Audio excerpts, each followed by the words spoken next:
ప్రభునందు మరణత మేలుకొల్పని కార్యక్రమానికి ఇచ్చేస్తూ ఈ టీవీ వర్తమానాలు వినటానికి ఆసక్తితో వస్తున్న మీ అందరికీ ప్రభు యేసుక్రీస్తు నామంలో నూతన సంవత్సర శుభాకాంక్షలు.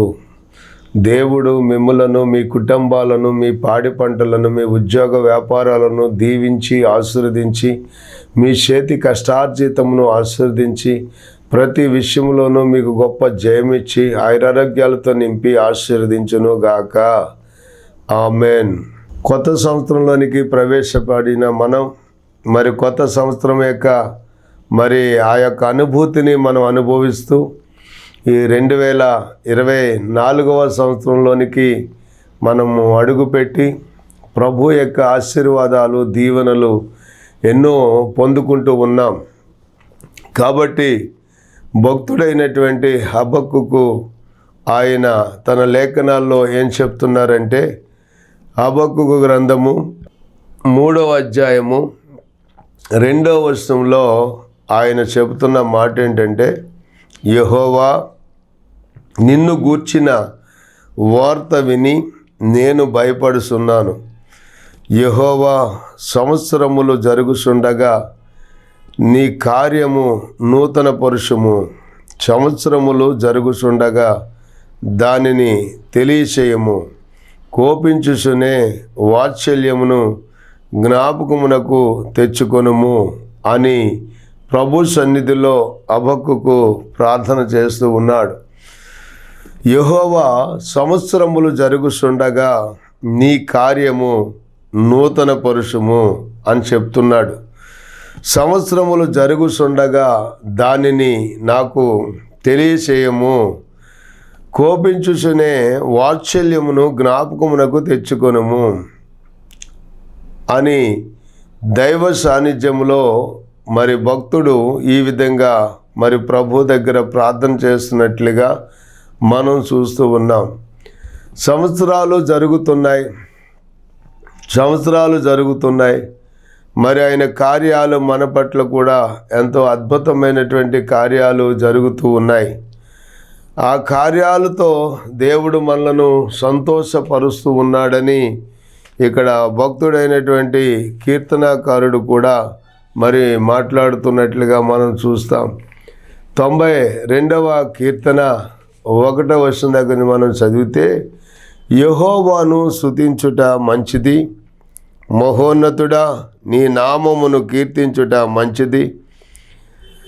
ప్రతి ఉదయమున నీ కృపను, ప్రతి రాత్రి నీ విశ్వాసతను 10 తంతుల స్వరమండలముతోనూ గంభీర ధ్వని గల సితారతోనూ ప్రసురించుట మంచిది. ఎందుకనగా యెహోవా నీ కార్యము చేత నీవు నన్ను సంతోషపరుస్తున్నావు. నీ చేతి పనులను బట్టి నేను ఉత్సహించుచున్నాను అని భక్తుడైన కీర్తనకారుడు ఇక్కడ ఈ లేఖనము ద్వారా మనకు తెలియజేస్తూ ఉన్నాడు. ఆయనను స్తుతించుట మంచిది, యెహోవా నిన్ను స్తుతించుట మంచిది, మహోన్నతుడా నీ నామమును కీర్తించుట మంచిది. ఉదయమున నీ కృపయు, ప్రతి రాత్రి నీ విశ్వాసతను 10 తంతుల స్వరమండలముతోనూ గంభీర ధ్వనిగల సితారతోనూ ప్రసురించుట మంచిది. ఎందుకనగా యెహోవా నీ కార్యము చేత నీవు నన్ను సంతోషపరుస్తున్నావు. నీ చేతి పనులను బట్టి నేను ఉత్సహించుచున్నాను అని కీర్తనకారుడు చెప్తూ ఉన్నాడు. దేవుని యొక్క సన్నిధానములో జీవిస్తున్నటువంటి ప్రతి బిడ్డలకు కూడా తన కార్యాలు నూతన పరుస్తూ, నూతనమైనటువంటి అద్భుతాలు జరిగిస్తూ, కొన్నిసార్లు తెలియని రీతిగా ఎన్నో ఆశీర్వాదకరమైన కార్యాలు దేవుడు జరిగిస్తున్నట్లుగా మనం చూస్తూ ఉన్నాం. కనుకనే దేవుని యొక్క సన్నిధిలో ఆయన జాడలు సారము వెదజల్లుచున్నవని, సంవత్సరము నీ దయాకిరీటమును ధరింపజేసి నీ జాడలు సారమును వెదజల్లుచున్నాయని చెప్పి కీర్తనకారుడు చెప్పినట్లుగానే దేవుని యొక్క ఆశీర్వాదపు జాడలు, దేవుడిచ్చినటువంటి పిల్ల పాపలతో కూడినటువంటి ఆ ఆశీర్వాదము, దేవునికి ఆశీర్వాదపు జాడలు వెదజల్లుతూ మనం చూస్తూ ఉన్నాం. అదే 65వ కీర్తన 11వ వచనంలో, సంవత్సరము నీ దయాకిరీటమును ధరింపజేసి ఉన్నావు, నీ జాడలు సారము వెదజల్లుచున్నవి అని చెప్పినట్లుగా సంవత్సరం అంతా కూడా మరి ఆయన కాపాడి మరొక సంవత్సరంలోనికి వచ్చేటప్పటికీ మరి ఏ విధంగా దేవుడు ఆయన కార్యాలు, ఆయన జాడలు సారము వెదజల్లుతూ ఉన్నాడో, అలాగే మన యొక్క జీవితాల్లో కూడా సంవత్సరము ఎన్నో కష్టాలు అనుభవించి, ఎన్నో ఇబ్బందులకరమైన పరిస్థితులు మరి అనుభవించి, ఎన్నో ఇబ్బందులకు గురైపోయినటువంటి మన జీవితాల్లో మరొక సంవత్సరం ప్రవేశించినప్పుడు ఆ సంవత్సరంలో ఈ సంవత్సరం అయినా మనకు మంచి జరుగుతుంది అని ఎదురు చూస్తూ ఉన్నప్పుడు మరి ఆ సంవత్సరంలో దేవుడు ఇచ్చేటువంటి ఆశీర్వాదములు మనం అనుభవిస్తూ ఉన్నప్పుడు చాలా మనసు ప్రశాంతంగా ఉండి, అమ్మయ్యా గత సంవత్సరంలో ఎన్నో ఇబ్బందులు పడ్డాము, ఎన్నో సమస్యలు ఎదుర్కొన్నాము, మరి ఈ సంవత్సరం దేవుడు మాకెంతో ప్రశాంతతని ఇచ్చారు, ఎంతో నెమ్మది పొందుతున్నాము అని మరి చెప్పగలుగుతున్నటువంటి రోజులు కూడా మన జీవితాల్లో మరి వస్తూ ఉన్నాయి. కష్టకాలము తీరిపోయింది, దుఃఖకాలం అంతా కూడా సమాప్తం అయిపోయింది. దుఃఖ దినాలు సమాప్తమయ్యి సంతోషకరమైన దినాల్లోనికి దేవుడు మనం నడిపించినప్పుడు అప్పుడు మనసు ఎంతో విశ్రాంతిని, తృప్తిని పొంది నెమ్మది కలిగిన జీవితాలు మనం జీవిస్తున్నప్పుడు దేవదేవుడిచ్చినటువంటి ఆయురారోగ్యాలను బట్టి ఆయన ఎంతగానో స్తుతిస్తూ ఘనపరుస్తూ ఆయన నామాన్ని మహిమపరుస్తూ ఉన్నాం. అందుకనే చూడండి, ఈ మాటను మనం గమనించినట్లయితే, యెహోవా సంవత్సరాలు జరుగుచుండగా నీ కార్యమును నూతన పరుషుము అన్నాడు. సంవత్సరాలు జరుగుచుండగా ఆ సంవత్సరాలు నూతన పరుషము అంటే మనుషుడు ఎప్పుడూ కూడా ఏం కోరుకుంటాడంటే నూతనత్వాన్ని కోరుకుంటూ ఉంటాడు. ఎప్పుడు కూడా కొత్త వెరైటీ, మరి మంచిగా ఉండాలి, కొత్తదనం కావాలి అని చెప్పి కోరుకుంటూ ఉంటాడు. అందుకనే ఈ రోజున మనం చూడండి, వాహనాలు కొనుగోలు చేస్తున్నప్పుడు ఒక మోటార్ బైక్ తీసుకుంటే అది గత సంవత్సర కాలంలో ఉన్నటువంటి మోడలు ఈ సంవత్సర కాలంలో ఆ మోడల్ రాదు, అది ఆపేసి మరొక మోడలు బైకును తయారు చేస్తారు. అలాగే కారును కూడా చూస్తే గత సంవత్సరాల్లో వచ్చిన మోడల్ కంటే ఇప్పుడు వచ్చేటువంటి మోడలు మరి కాస్త ఆకర్షణీయంగా ఉన్నట్లుగా మనకు కనపడుతూ ఉంది. మరి అలాగనే వ్యాపారస్తులు ఏది చేసినా మరి మంచిగా ఆకర్షణీయంగా ఉండటానికి ఎన్నో ప్రయత్నాలు చేస్తూ ఉంటారు. అయితే యేసుక్రీస్తు ప్రభు యొక్క సన్నిధానంలో జీవిస్తున్నటువంటి మనము కూడా క్రొత్తదనాన్ని కోరుకుంటూ, నేను గత సంవత్సరం అంతా కూడా ఎంతో ఇబ్బందికరమైన పరిస్థితుల మధ్యలో జీవించాను, ఆర్థిక ఇబ్బందులు, మరి అనారోగ్య సమస్యలు ఎన్నో వెంటాడి వేధిస్తూ వచ్చినాయి.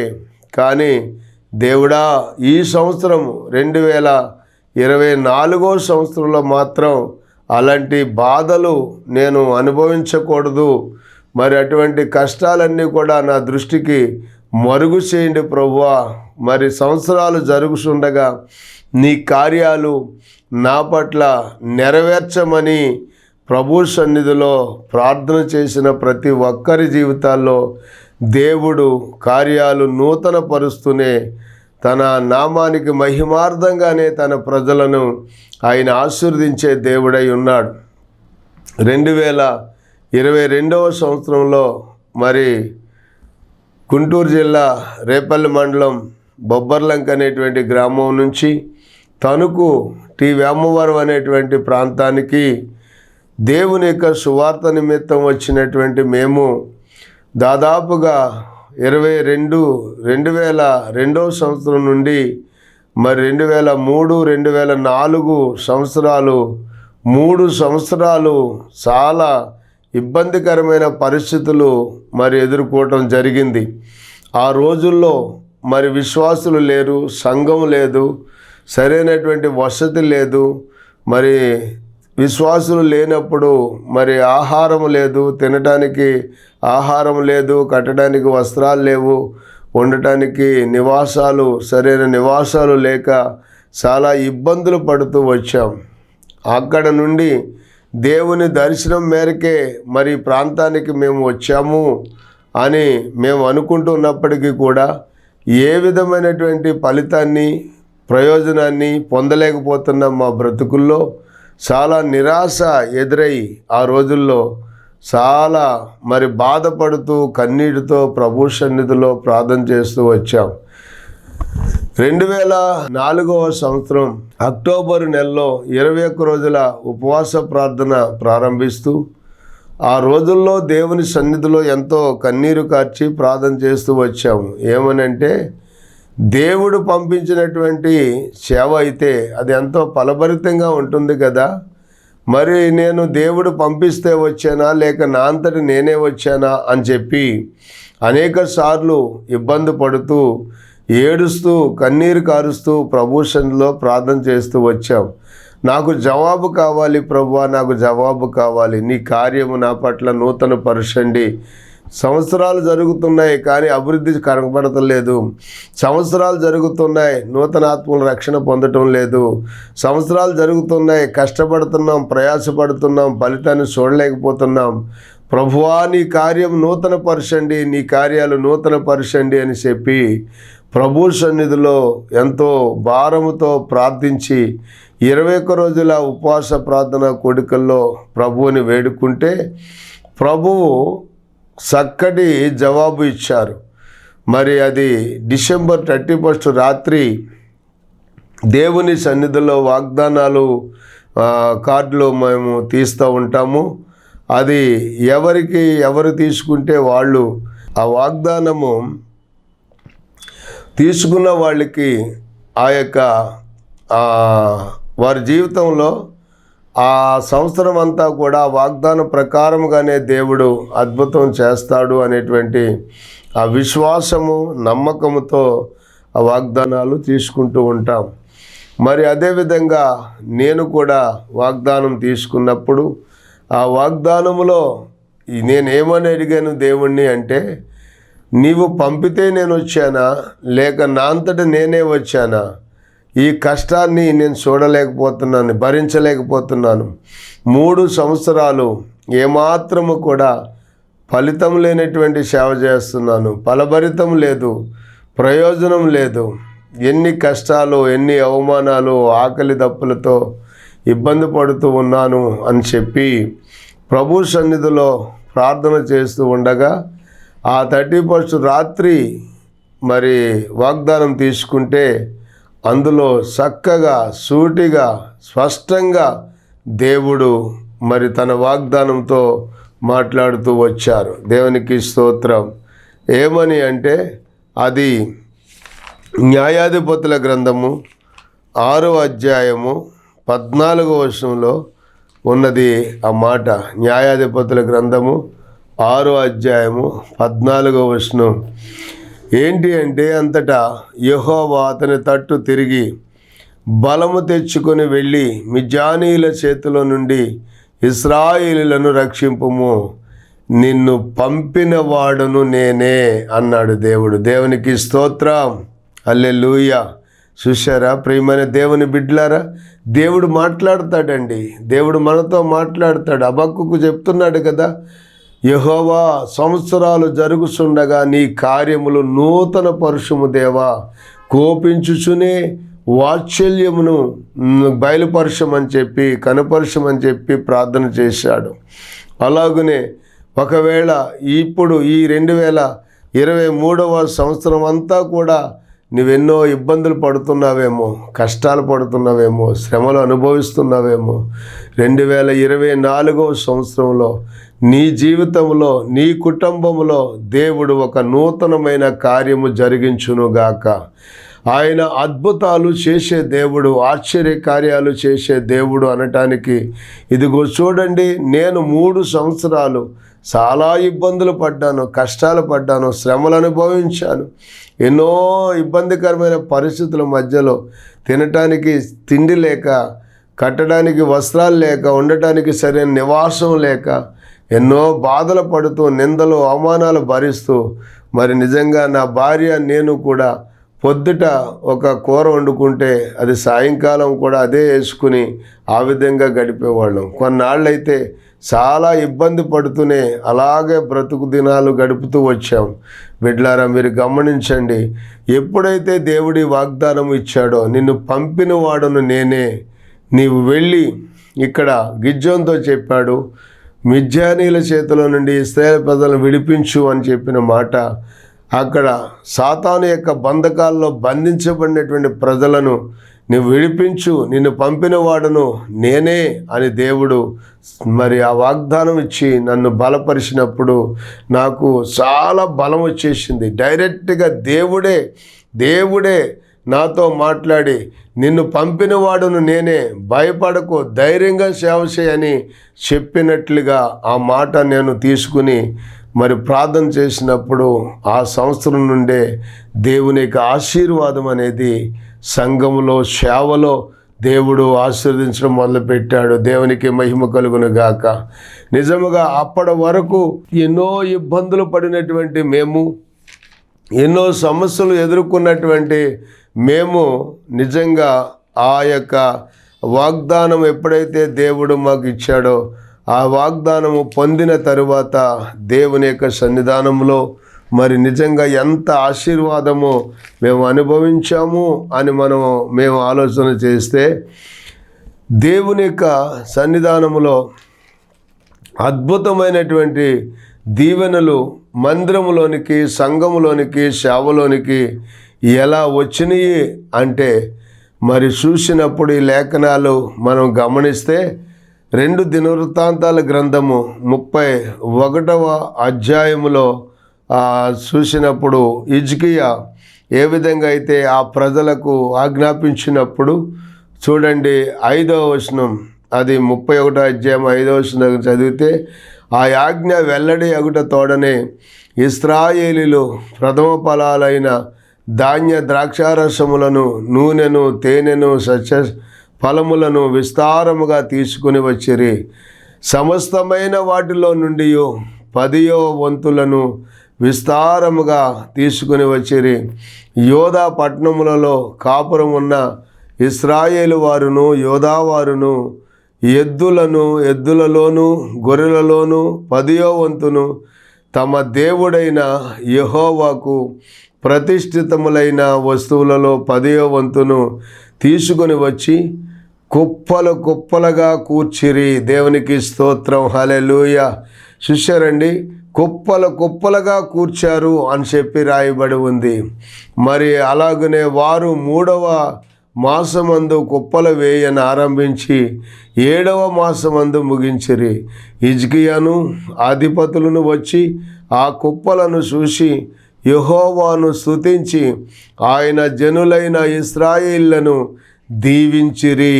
హిజ్కియా ఆ కుప్పలను గూర్చి యాజకులను, లేవీలను ఆలోచన అడిగినందుకు సాదోకు సంతతి వాడును ప్రధాన యాజకుడునగు అజర్య యెహోవా మందిరములోనికి జనులు కానుకలను తెచ్చుట మొదలుపెట్టినప్పటి నుండి మేము సమృద్ధిగా భోజనము చేసినను చాలా మిగులుచున్నది. యెహోవా తన జనులను ఆశీర్వదించినందున ఎంత గొప్ప రాశి మిగిలినదని రాజుతో అనగా. దేవునికి స్తోత్రం, హల్లెలూయా. దేవుడు ఆశీర్వదించడం ప్రారంభించాడు. నిజముగా ఇక్కడ ఇశ్రాయేలు ప్రజలు ఏ విధంగానైతే వారికి కలిగినదంతా తీసుకొచ్చి యెహోవా మందిరములోనికి కుప్పలుగా పోశారో, అది రాజును, యాజకుడైనటువంటి మరి వారందరూ చూసినప్పుడు నిజంగా వాళ్ళు చెప్తున్నారు, యెహోవా మందిరములోనికి జనులు కానుకలు తెచ్చుట మొదలుపెట్టినప్పటి నుండి మేము సమృద్ధిగా భోజనం చేసినను ఇంకా చాలా మిగులుచున్నది. ఈ యెహోవా తన జనులను ఆశీర్వదించినందున ఎంత గొప్ప రాశి మిగిలినదని రాజుతో అనగా హిజ్కియా యెహోవా మందిరములో కొట్లను సిద్ధపరచవలసినదిగా ఆజ్ఞ ఇచ్చెను. వారు వాటిని సిద్ధపరిచి ఏమీ అపహరించకుండా కానుకలను 10వ భాగములను ప్రతిష్ఠితములకు తేబడిన వస్తువులను లోపల చేర్చారు అని ఇవన్నీ చూస్తున్నాం బిడ్డలారా. అలాగునే దేవుడు తన దాసుడునైన నన్ను, నా కుటుంబాన్ని ఆ సంవత్సరం నుంచి దీవించడం ప్రారంభిస్తే ఈ రోజున చాలా మేము సమృద్ధిగా తినినను ఇంకా చాలా ఎక్కువగా మిగులుసు ఉన్నది. కారణం ఏంటంటే యెహోవా తన జనులను ఆశీర్వదించినందున ఇంత గొప్ప రాశి మిగిలినదని రాజుగారితో యాజకుడు, ప్రధాన యాజకుడు చెప్పినట్లుగానే దేవుని యొక్క ఆశీర్వాదము మా మీద, మా కుటుంబాల మీద, సంఘాల మీద దేవుని యొక్క ఆత్మ కుమ్మరింపు జరిగి ఆ ఆశీర్వాదం అంత సమృద్ధిగా మేము అనుభవించగలుగుతున్నాం బిడ్డలారా. కాబట్టి సంవత్సరాలు జరుగుతుండగా నీ కార్యాలు నూతన పరుషమని దేవుని సన్నిధిలో మనము ప్రార్థన చేసినప్పుడు గడిచిన కాలమంతా కూడా అనుభవించినటువంటి కష్టాలు, ఇబ్బందులన్నింటినీ ప్రభువు తొలగించి క్రొత్త సంవత్సరంలోకి వచ్చేసరికి ఆయన మన కార్యాలన్నీ నూతనపరచడమే కాకుండా నూతనమైనటువంటి ఆశీర్వాదాలతో నింపి గతంలోంతా కూడా మర్చిపోయి ఆ కష్ట దుఃఖ సమయాలన్నీ కూడా మర్చిపోయి కొత్త దీవెనలతో దేవుడు నింపడానికి ఆయన సిద్ధముగా ఉన్నటువంటి దేవుడు. కాబట్టి దైవ సాన్నిధ్యములో దేవుని సన్నిధిలో జీవిస్తున్నటువంటి మనము ఆయన ఆజ్ఞ చొప్పున మనం ఆయన చిత్తాన్ని నెరవేర్చి అది జరిగించినప్పుడు సంవత్సరాలు జరుగుతుండగా ఆయన కార్యాలు మన పట్ల ఆయన జరిగించే దేవుడిగా ఉంటూ ఉన్నాడు. ద్వితీయోపదేశకాండము 28వ అధ్యాయము 2వ వచనం దగ్గర గురించి మనం చదివితే, ద్వితీయోపదేశకాండము 28వ అధ్యాయం 2వ వచనం దగ్గర చదివితే, నీవు నీ దేవుడైన యెహోవా మాట వినిన ఎడల ఈ దీవెనలన్నీ నీ మీదకి వచ్చి నీకు ప్రాప్తించును. నీవు పట్టణములో దీవింపబడుదువు, పొలములో దీవింపబడుదువు. నీ గర్భఫలము, నీ భూఫలమును, నీ పశువుల మందలను, నీ దుక్కుటెద్దులను, నీ గొర్రె మేకల మందలను దీవింపబడును. నీ గంపయు, నీ పిండి పిసుకు తొట్టెయు దీవింపబడును. నీవు లోపలికి వచ్చినప్పుడు దీవింపబడుదువు, వెలుపలకు వెళ్ళినప్పుడు దీవింపబడుదువు. నీ మీద పడు నీ శత్రువులు యెహోవా నీ ఎదుట హతమగునట్లుగా చేయును. వారొక త్రోవను నీ మీదకి బయలుదేరి వచ్చి 7 త్రోవలను నీ ఎదుట నుండి పారిపోవుదురు. నీ కొట్లలోనూ నీవు చేయు ప్రయత్నములన్నిటిలోనూ నీకు దీవెన కలుగునట్లు యెహోవా ఆజ్ఞాపించును. నీ దేవుడైన యెహోవా నీకిచ్చుచున్న దేశములో ఆయన నిన్ను ఆశీర్వదించును. చూశారా? అలాగనే దేవుడు ఈ సంవత్సరము దేవుడు మిమ్మలను సర్వ సమృద్ధికరమైన ఆశీర్వాదాలతో నింపి ఆయన మిమ్మల్ని వర్ధిల్ల చేయాలని కోరుకుంటూ ఈ లేఖనము ద్వారా మిమ్మలను ఆశీర్వదించడానికి దేవుడిచ్చిన ఈ సమయాన్ని బట్టి ఎంతగానో నేను స్తుతిస్తూ దేవుణ్ణి ఘనపరుస్తూ ఉన్నాను. ప్రియమైనటువంటి దేవుని బిడ్డలారా, గమనించినట్లయితే దేవుడు ఒకసారి కష్టతరమైనటువంటి పరిస్థితుల్లో హిజ్కియా మీదకు అష్షూరు రాజు దండెత్తుకొచ్చి ఆ దేశపు పంటనంతా పాడు చేయాలని, ఆ ప్రజలందరినీ కూడా చెరపట్టుకుని తీసుకుపోవాలని వస్తే దేవుడు ఆ రోజున వారికి ఇచ్చిన వాగ్దానం ఏంటి అంటే యెషయా గ్రంథము 37వ అధ్యాయము 30వ వచనంలో ఏమని రాయబడిందంటే, మరియు యెషయా చెప్పినదేమనగా హిజ్కియా నీకు ఇదే సూచన అగును. ఈ సంవత్సరమందు దాని అంతటా అదే పండు ధాన్యమును మీరు అనుభవిస్తారు. 2వ సంవత్సరము దాని నుండి కలుగు ధాన్యమును మీరు భుజిస్తారు. 3వ సంవత్సరము మీరు విత్తనములు విత్తి చేలు కోస్తారు, ద్రాక్ష తోటలు నాటి వాటి ఫలములు అనుభవించుదురు. యోధా వంశములో తప్పించుకొనిన శేషము ఇంకను క్రిందికి వేరు తన్ని మీదికి ఎదిగి ఫలిస్తారు అని చెప్పి దేవుడు వాగ్దానం చేశాడు. ప్రియమైనటువంటి దేవుని బిడ్డలారా, మనం గమనించినట్లయితే చూడండి, కష్టాలన్నీ చుట్టూ గట్టుగట్టి మిమ్మల్ని ఇబ్బంది పెడుతున్నాయా ఈ సంవత్సరము? అయితే రాబో సంవత్సరంలో దేవుడు ఇదిగో హిజ్కియాకి ఇచ్చినటువంటి ఆ వాగ్దానమే మీకు ఇస్తున్నాడు. ఏమంటున్నాడో తెలుసా? ఈ సంవత్సరం మందు దానంతటి అదే పండు ధాన్యమును, రెండవ సంవత్సరం మందు దాని నుండి కలుగు ధాన్యమును మీరు భుజిస్తారు. మూడవ సంవత్సరమున మీరు విత్తనము వేసి విత్తనములు విత్తి చేలు కోస్తారు, ద్రాక్ష తోటలు నాటి వాటి ఫలములు అనుభవిస్తారు. దేవుడు ఎంత అద్భుతమైన వాగ్దానం చేస్తున్నాడో చూడండి.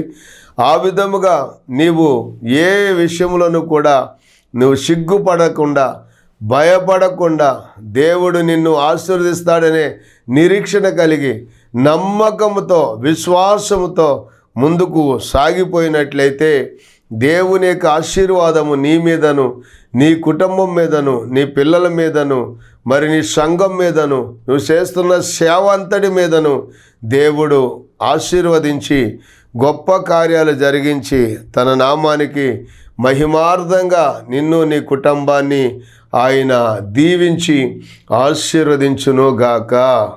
ఆమెన్.